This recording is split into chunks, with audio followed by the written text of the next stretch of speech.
Kuzatuvchilarim, assalomu alaykum. Hammalaringizni Navro'z bayrami bilan tabriklayman. Bugun tabriklagan holda sizlarga yana bitta anekdot desangizda ham bo'ladi. Bo'lgan voqea, bu ham aytib beraman.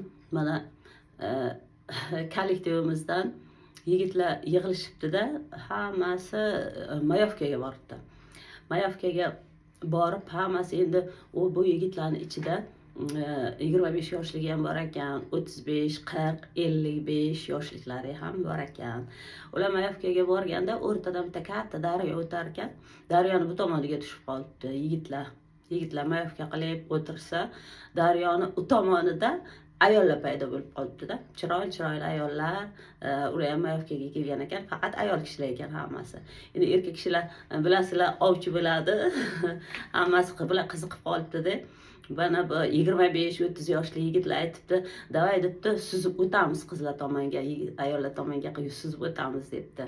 Desa 45-50 yoshli yigitlar aytar ekanki, indamay turinglar, hozir o'zlari suzib o'tadi bizlar tomonga ayollar degan ekan. Keyin 60 yoshlik erkaklar esa aytibdi, indamaylar, shu yerdan ham yaxshi ko'rinib turibdi-ku ayollar degan ekan.